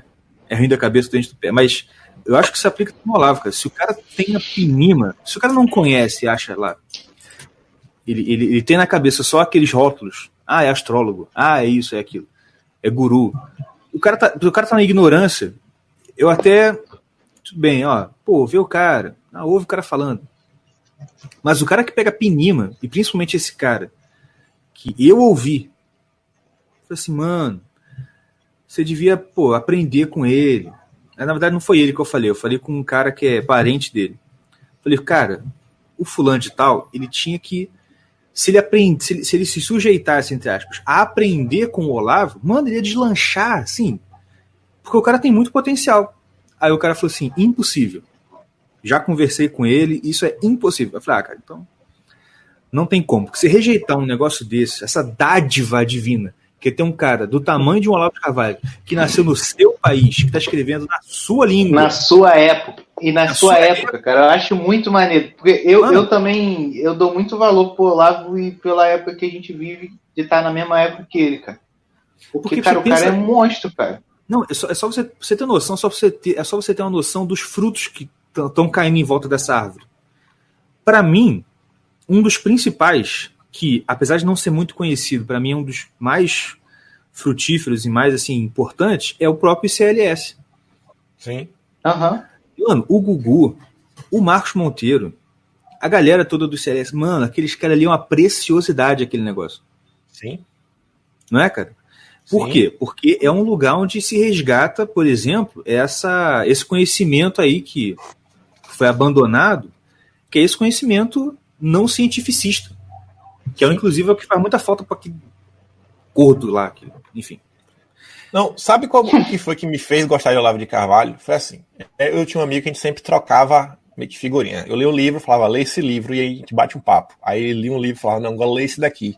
Aí ele chegou, eu tava naquela, falei, mano, eu quero ler meu livro de esoterismo, velho, não me vem com outra coisa, não tô interessado. Se ainda for de história, até leio. Ele, não, mano, tu tem que ler esse livro. Eu falei, qual é o título ali? O mínimo que você precisa saber pra não ser um idiota. Aí eu falei, cara, quem esse cara acha que é pra falar que existe um mínimo? Quem é esse cara, velho? Ele não leio, o livro é bom, é o nome do cara Olavo de Carvalho e tal. Eu falei, tá bom, mano, eu vou ver. Aí eu falei, antes eu vou ver quem é esse cara pra ver se vale a pena. Aí eu coloquei no Google, né? No YouTube, Olavo de Carvalho. Aí o primeiro vídeo que eu assisti, tava logo assim no início da pesquisa, quando ele já abre os vídeos, era assim, Olavo de Carvalho com Pedro Bial em 96. Aí eu falei, cara, Globo, né? Vamos ver logo a entrevista da Globo, que é o finalmente. Aí clico na entrevista, na hora que a entrevista já abre, aí vem Bial. Não, estamos aqui com o astrólogo Olavo de Carvalho. Na hora que falou astrólogo, eu falei, rapaz, já gostei, viu? Já gostei. Vamos ver. Agora eu sei se esse cara sabe de astrologia ou não. Já me interessou agora. Aí o Olavo vai lá, dá uma surra em Bial, humilha e fala, rapaz, esse cara realmente sabe o que é astrologia. Ele não tá falando de horóscopo de jornal. Rapaz, gostei desse cara. Não, gostei. E só te interromper, a primeira pancada, pra quem não viu, é quando o Bial fala assim, mas por que você fala que você tem autoridade? Aí ele dá um risinho assim, você sabe o que é autoridade? Eu sou autor, então eu tenho autoridade. Cara, aquilo ali pra mim foi 2 socos na cara que já nocauteou, mano. Sim. Exatamente. Aí depois eu falei, não, deixa eu ver aqui mais coisa de esoterismo desse cara. Aí achei aquela entrevista dele na Manchete, um debate lá sobre astrologia. Que tá de bigodinho? De bigodinho. Eu falei, cara, mano, já gostei desse coroa, velho. Já gostei desse coroa. Pausa. É por isso que você tem esse bigodinho seu aí? Não. Eu deixei o bigode por quê, cara? Porque inclusive, é uma pergunta que fizeram no Twitter, por isso que eu tô fazendo aqui. Não, eu tinha deixado por deixar. Aí eu falei, vou deixar crescer, ver se enrola, ficar parecendo um Gold Roger. Mas de Gold Roger é cheio, de pirata. Mas não deu, não. Aí eu sei que ainda nessa mesma entrevista de Olavo Pabial, aí no final ele fala do PT, né? Não, o PT vai chegar ao poder. E aí, naquela ali, eu só vim entender aquela sacadinha dele já depois. Ali ele deu uma risadinha assim de fundo, eu tive assim, mano, ele já sabia de tudo mesmo. Deixa eu ler aqui, eu quero ler aqui um parágrafo. Esse parágrafo aqui eu já sei até como pesquisar, de tanto que eu falo pra galera. Olha esse parágrafo aqui, ó. O PT, que é um Estado forte, dotado de mecanismos de controle do parlamento, da justiça, do Tribunal de Contas e das estatais. Mas que diabo é isto, senão o totalitarismo mais descarados? Nas democracias, a autonomia dos três poderes tem sido um mecanismo confiável e suficiente para o controle do poder. O que o PT advoga é que 2 desses poderes sejam controlados por um terceiro, o executivo, desde o momento em que este caia nas mãos do senhor Luiz Inácio Lula da Silva. Nesta hipótese, dará, na mesma que o executivo policie os outros 2 poderes diretamente numa ditadura ostensiva ou que faça por intermédio de organizações autonomeadas representantes da sociedade civil, como sindicatos, ONGs, grupos de intelectuais, grêmios estudantis e controladas, por sua vez, pela facção política dominante, isto é, pelo PT. Em ambos os casos, o que teremos será o crescimento hipertrófico do poder e seu absoluto descontrole. O cara basicamente descreveu até o mensalão, né? Aí esse parágrafo aqui é do Nova Era e Revolução Cultural. O cara escreveu isso em 93. 93. O PT nem sonhava em sentar na cadeira da presidência. Tá louco, velho. Cara, isso é o cara escreveu tudinho, pedaço por pedaço. Deu assim, ó, vai acontecer isso, depois aquilo, depois aquilo outro. Nessa ordem. E foi acontecer exatamente o que aconteceu. Cara, não, e tem neguinho que quer discutir com o cara, né, cara? Tu é um merda. Você que tá discutindo com o Olavo e tá me ouvindo, cara. Você é um merda. Você é um merda, cara. Para de discutir, abaixa a orelha e ouve. Exatamente. Pronto, tá tranquilo. Exatamente. Não adianta, pô, o Olavo tem razão, velho. Só aceita. Aceita, cara. Ai, mas nem sempre tem razão. É sempre sim, cala a boca. Eu já tentei discordar de Olavo, mas até hoje, eu juro, eu nunca achei nada pra discordar dele. Você fala, não, eu discordo. Até quando ele falou do cigarro, que o cigarro, não sei o quê, ele bota assim umas estatísticas, fala, pô, a galera do Japão fuma que só e até hoje e vive mais do que o americano. Qual a lógica disso? Aí, ó, já dá pra ouvir assim, nosso podcast passado. Não, o do passado eu não vou assistir não, em protesto, porque vocês reclamaram lá no Não, reclama de Irã e faz um podcast de tabaco. Aí eu falei, gente.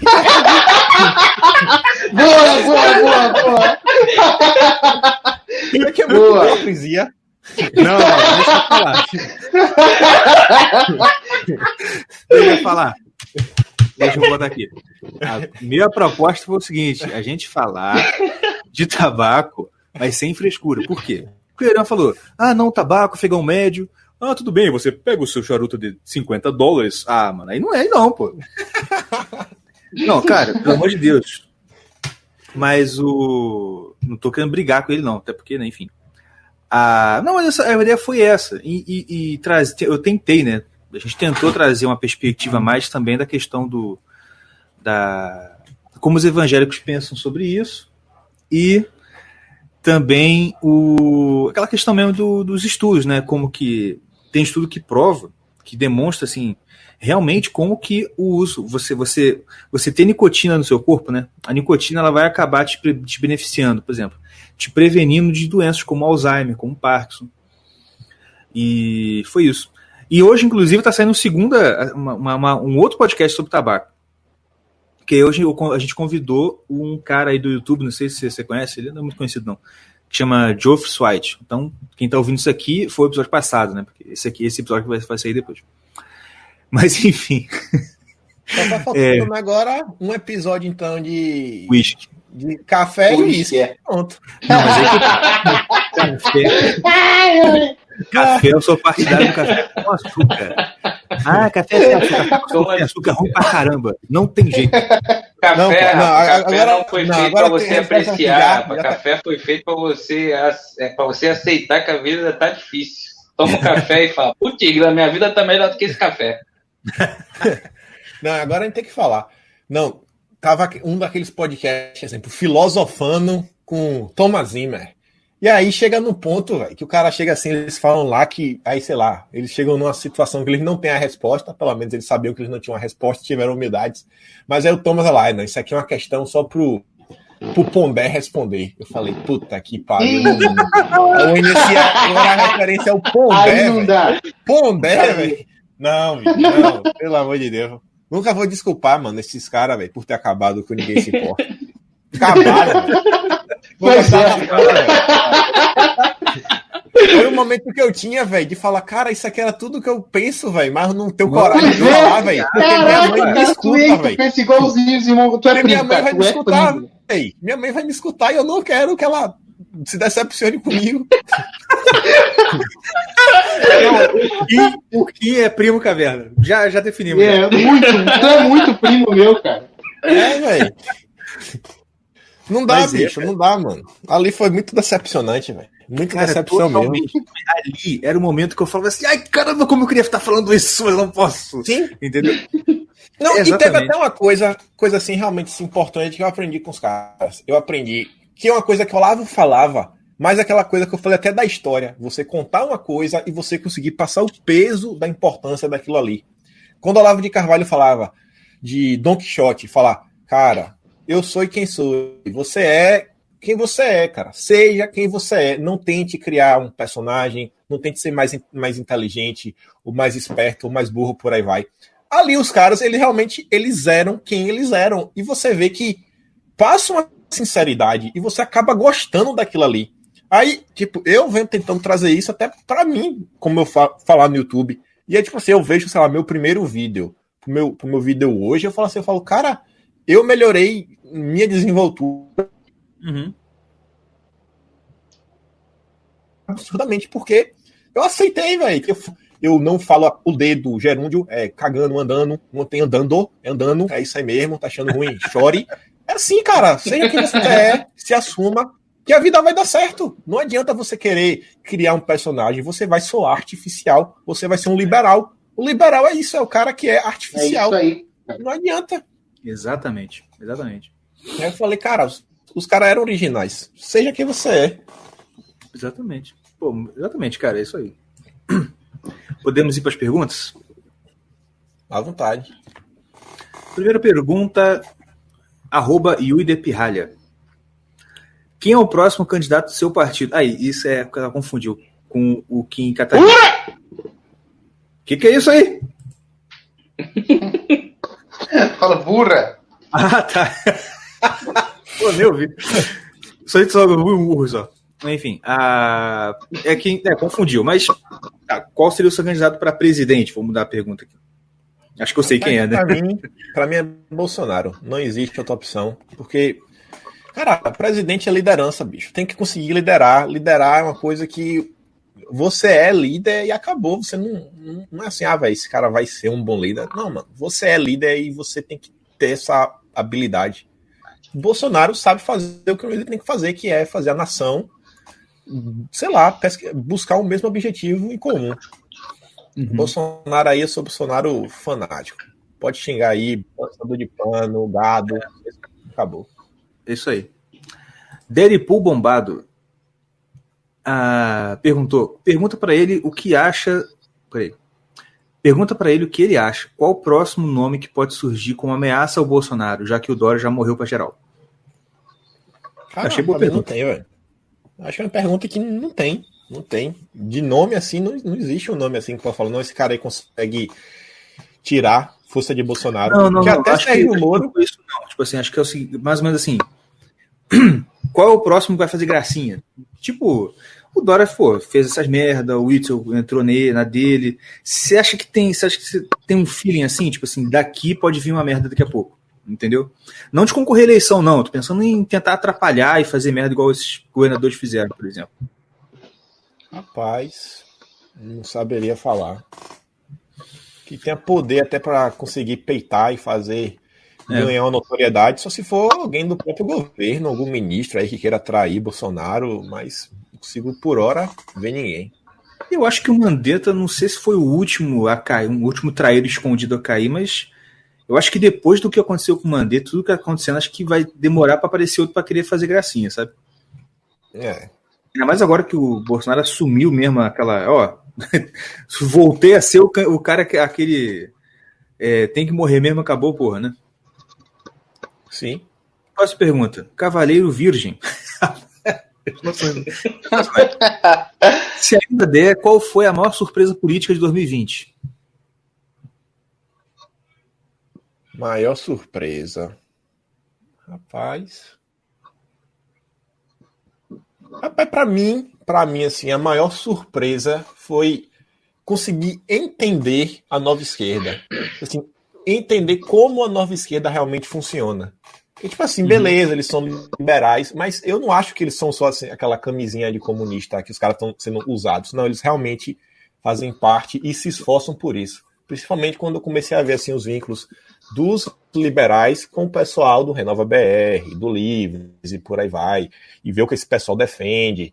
Sabe, o próprio Caio Coppola em si, para mim, exemplo, eu não digo se foi uma baita surpresa, eu nunca comprei aquele cara, só que eu não esperava que ele fosse até aquele ponto. Tipo assim, o cara chegou no ponto de a mulher dele colocar no Instagram a foto de uma Wafa Kadri, a menina do Novo, né, que vai ser candidata a vereadora, do Livres, que a menina, ele fala assim, grava aqui o rosto da nossa filha, Wafa conservadora. Aí a menina vai lá no Twitter, como ela é novinha, ela não conseguiu, ela não tem estabilidade emocional para ignorar, ela quis entrar na discussão, falou que ela nunca se diz conservadora, que a gente estava viajando e por aí vai.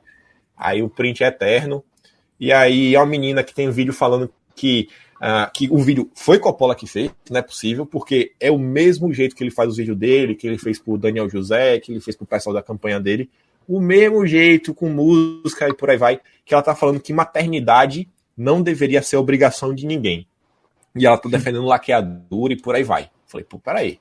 Esse cara que se diz conservador tá defendendo esse ponto. Fora o fato que ela é muçulmana, que ela trabalha na Embaixada do Líbano, que trabalha com refugiados e por aí vai. Eu falo, cara, pelo amor de Deus, Coppola.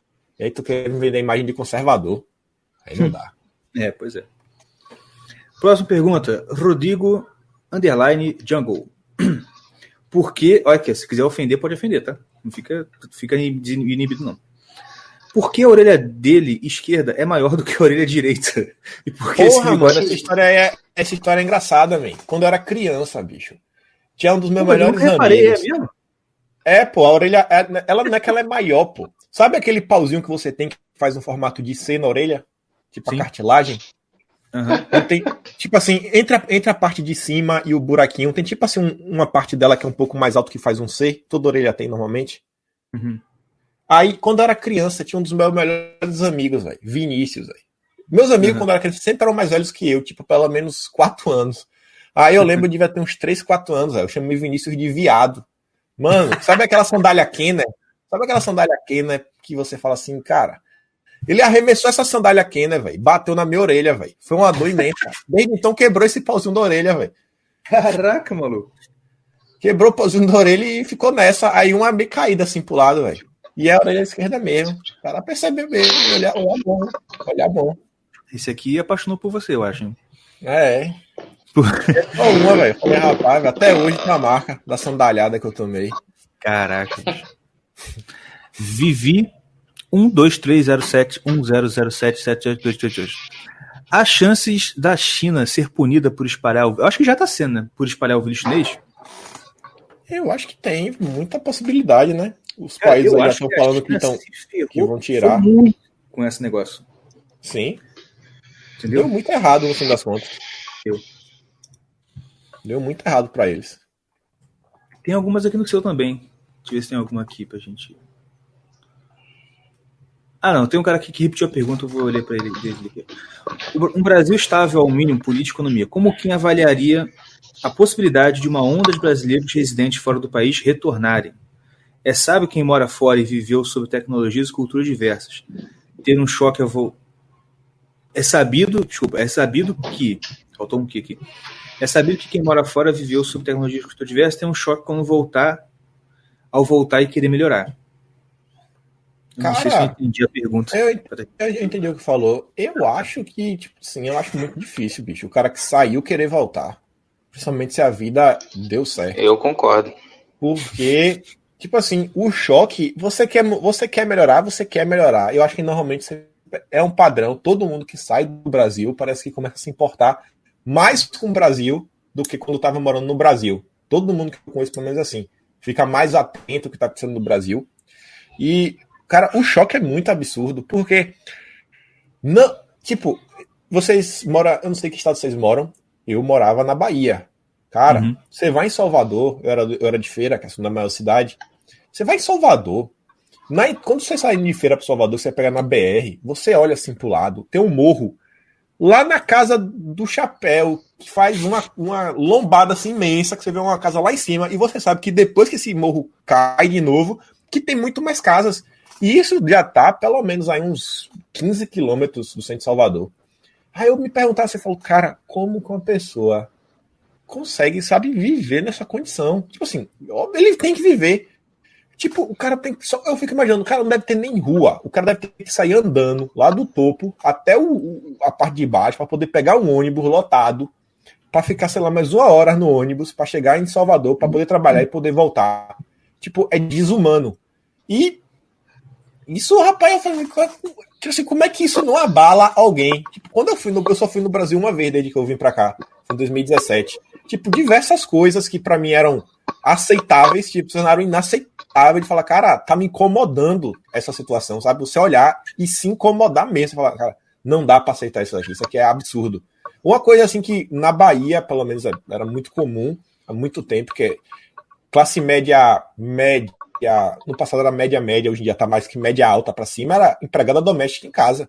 Cara, não dá, velho. Não é normal você ter empregada doméstica em casa. Isso não é normal. Não acontece em nenhum país do mundo. Sabe? Nenhum. Aqui na Austrália é tipo assim, eu não conheço ninguém que tenha, nem rico, eu conheço gente rica, ninguém tem, tá? Porque ninguém consegue bancar uma doméstica. Porque a diferença salarial é muito menor que o Brasil. Sei lá, você pega o salário mínimo real mesmo, e você pega o juiz da Suprema Corte, que eu acho que aqui tem o salário mais alto aqui no país, você olhando assim em termos de salários, a diferença deve dar 10 vezes. Você está falando de 10 vezes maior.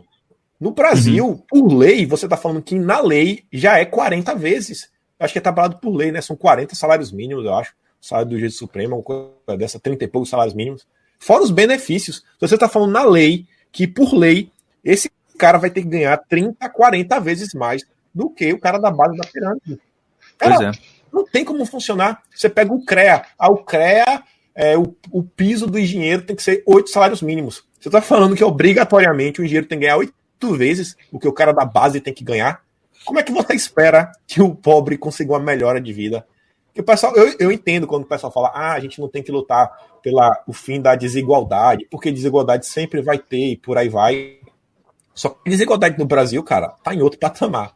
Outro patamar mesmo. É absurdo. Esse ditado foi feito por alguém que não conhecia o Brasil, né? Sim. Cara, eu fui na Tailândia.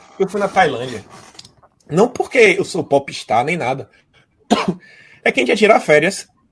Só a viagem para ir pro Brasil.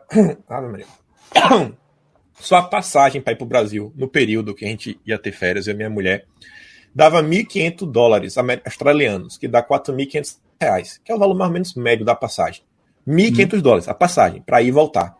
A gente foi para Tailândia, ficou 10 dias, incluindo o hotel, que a gente ficou no hotel 5 estrelas, mas não é nenhum hotel assim fantástico, incluindo a passagem, incluindo tudo que a gente comeu lá. Eu só comi frutos do mar todo dia, camarão, essas paradas aí. Aí eu comprei um tênis, minha esposa comprou umas besteirinhas. A gente gastou no final menos do que a passagem só para ir no Brasil. A gente ficou 10 dias de férias. Caraca. Sabe? Aí, lá na Tailândia, o salário mínimo hoje tá numa faixa de R$2.000, salário mínimo. Só que, sabe quanto é que tá custando uma Coca-Cola lá? Lá não vende latinha. Lá tem uma garrafa que eu nunca tinha visto, que é uma garrafa de 500 ml. Não é de 600, não é de 1 litro, é 500. A garrafa de 500 ml, em reais, quando eu fui, tava custando tipo R$2,50. Gelada. no restaurante, não é no supermercado, no restaurante. Uhum. Você, no shopping, você pode almoçar no shopping, você tinha pratos, tipo assim, macarrão com frutos do mar, só que, sei lá, no estilo asiático, né? Custando, sei lá, R$5,50, R$6. E o salário mínimo lá é o dobro do brasileiro. Aí, tipo assim, eu falei, cara, esse país aqui sofreu 17 golpes de Estado, está vivendo uma ditadura e o pessoal tá vendo melhor que o Brasil. Cara, isso aqui é uma ditadura que ela tá vendo melhor que o Brasil. É inacreditável. E a violência, oxe, eu andava pela rua. Sabe quando é que eu percebi que não tinha violência na Tailândia?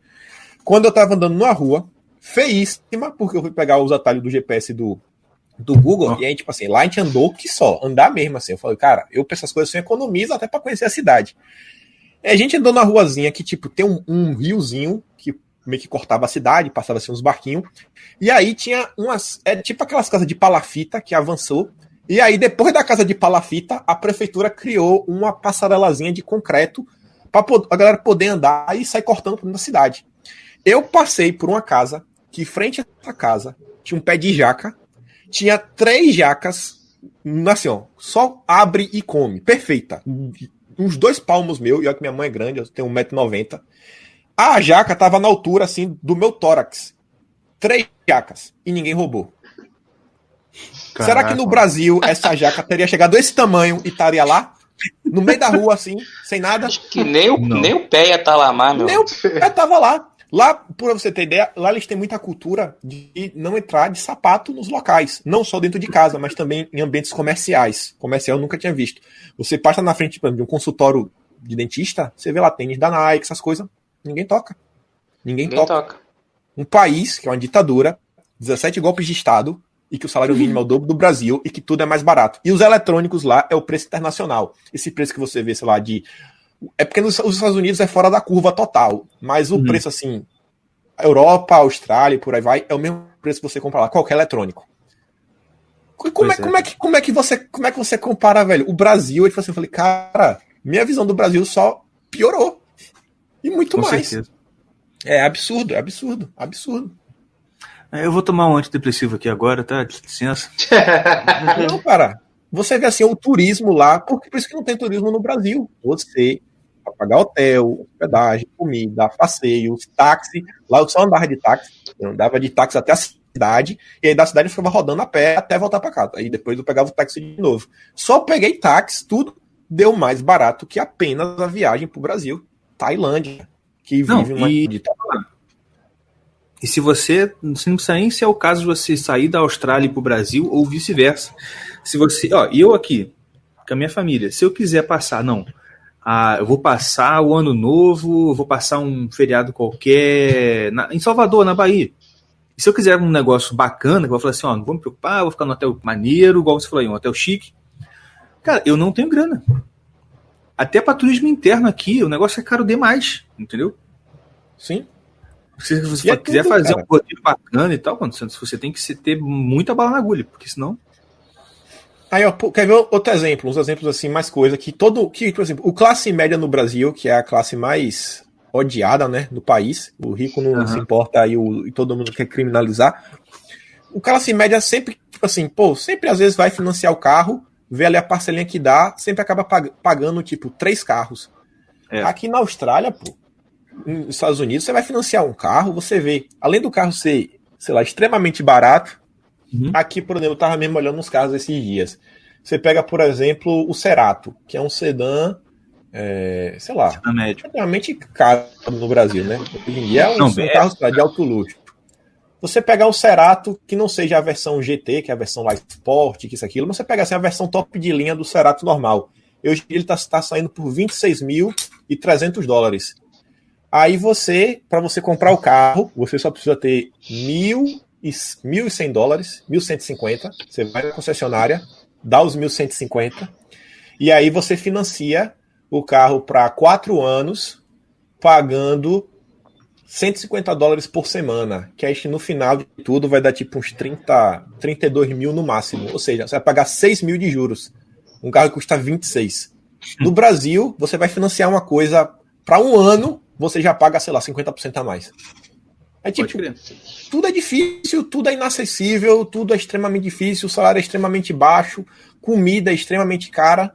A comida que hoje em dia eu vejo assim, eu falo, cara, tem coisa aqui que é mais barato do que comprar no Brasil. Coisa de comida mesmo. Você fala, cara, o Brasil, maior terra agricultável que tem, e aqui, cara, exatamente, mais barato que no Brasil.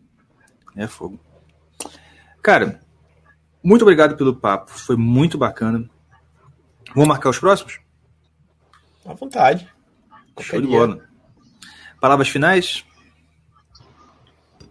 Rapaz, muito obrigado, galera, que nos ouviu até agora. Isso aí. Muito legal, cara. Muito obrigado pela sua presença, por você ter conversado com a gente. Parabéns pelo seu canal. Continua, porque, como eu falei, é um trabalho jornalístico, um trabalho de reportagem muito bem feito mesmo. E é isso. Vocês querem falar alguma coisa, vocês dois? Não, pra mim tá show. Foi muito bom. Só que tenha mais, né? Pra gente explorar. Quero que tenha mais, né? Com certeza, vamos marcar mais. Explorar mais esses assuntos assim. Exatamente. Até porque a gente descobriu que o Kim realmente é um primo caverna. Ele é, cara. Dá o selo pra ele. Vou dar o selinho pra ele. Primo caverna, aí sim, eu gostei, viu, dessa. Isso aí, gente. Muito obrigado por você que ouviu até agora. Fique com Deus e a gente se vê na próxima semana. Valeu, um abraço e tchau. Valeu. Falou.